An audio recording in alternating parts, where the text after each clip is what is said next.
Da última vez nós paramos falando das partículas de quarks e antiquarks, né? Eu vou falar agora da formação das estrelas. A formação das estrelas, ela foi feita exatamente para que abrigasse a vida, principalmente no planeta Terra. Por exemplo, se a radiação de calor fosse um pouquinho mais alta, nós teríamos estrelas que chamariam de estrelas azuis, que seriam muito grandes, tá?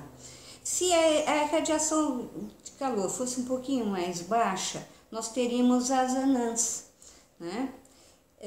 O que conta é que nesse intervalo, nesse meio termo, surgiram também planetas como, por exemplo, o Sol, né? Surgiram estrelas como o Sol, que mantém um tamanho mais ou menos equilibrado, né? E também o próprio planeta Terra também é um planeta bem equilibrado. Se nós alteremos então, por exemplo, qualquer fato tocante à gravidade ou força eletromagnética, nós vamos ter relações diferenciadas entre si. Por exemplo, se eu altero o elétron e o próton, que são chamadas de constantes betas, nós vamos ter um resultado, né? Se eu altero a força eletromagnética, eu vou ter um outro resultado. Essa força eletromagnética é chamada de constante alfa, tá?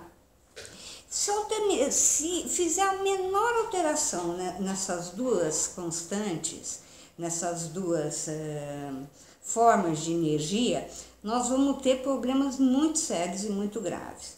Por exemplo, se a constante alfa exceder um pouquinho de 0,1, né, não vai haver estrelas, não vai ter a formação de estrelas porque não vai conseguir formar carbono. Então, se não forma carbono, não vai conseguir ter condições de se produzir nem sequer o DNA humano, quanto mais fazer alguma coisa que seja tão sólida quanto um planeta, né?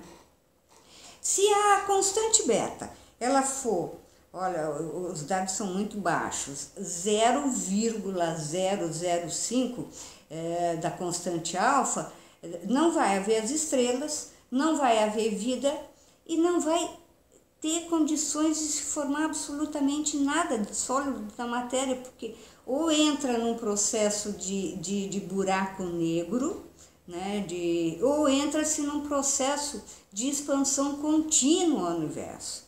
Então, essa constante, elas precisam ser muito bem equilibradas, elas precisam ser muito homogêneas.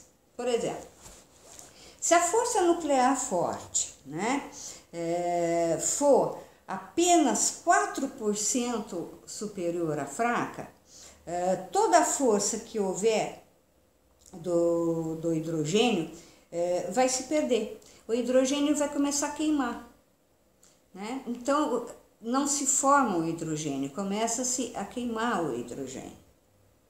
Se começa a queimar o hidrogênio, não se possibilita a formação do hélio. Por que essas constantes precisam ser precisas?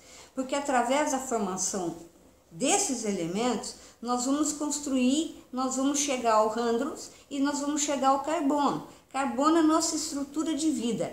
Eu, por exemplo, vou ser diferente de um cachorro pela quantidade de um carbono. Vou ser diferente de um rato pela quantidade do carbono. Vou ser diferente de um livro pela quantidade de carbono, de um móvel pela quantidade de carbono. Essa quantidade de carbono, ela é muito importante porque é ela que vai dar toda a matéria.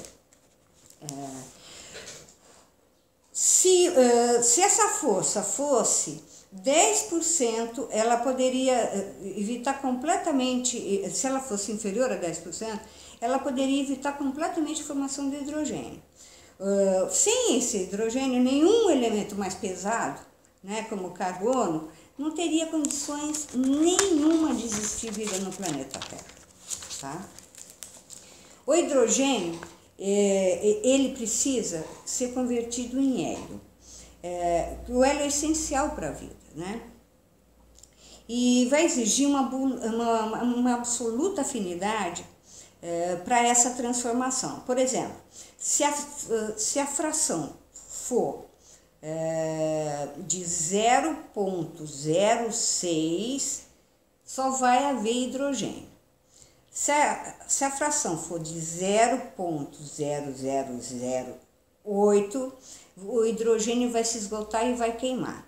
A fração precisa ser 0,007. Com esse 0,07 nós vamos ter a formação de vida.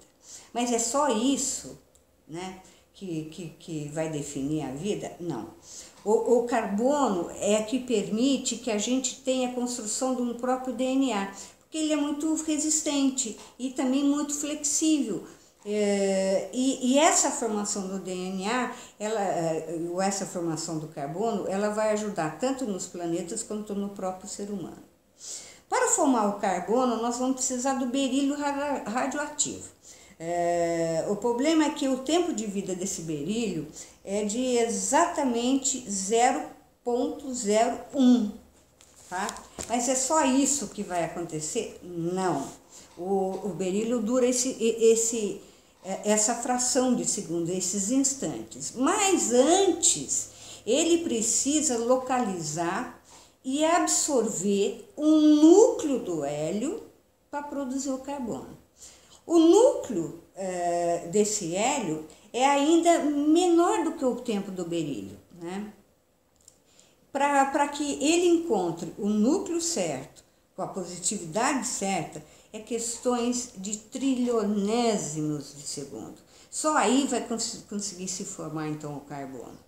É muito complexo. A estrela, ela só vai existir quando esse núcleo de berílio conseguir encontrar com esse núcleo de hélio. Mas eles têm que ser absolutamente iguais. Tem que haver afinidade entre eles. E essa afinidade, ela acontece em trilionésimos de segundo. Essas são as complexidades para a formação do planeta. O planeta, ele não surge ao acaso, ele surge exatamente para abrigar a vida. É essa coisa que nós precisamos entender. O planeta Terra surge para abrigar a vida, torna-se um útero. Tal é a complexidade dele. Então, existe intenção. Se existe intenção, existe inteligência. Se existe inteligência, existe criatividade. E se existem esses dois fatores, nós estamos convivendo com uma energia que nós não temos nem ideia de como ela é feita. Ainda. Nós sabemos que ela é complexa, mas ainda não sabemos exatamente como ela é feita. Daqui a pouco eu continuo falando das outras coisas que precisavam ter para que a vida pudesse existir.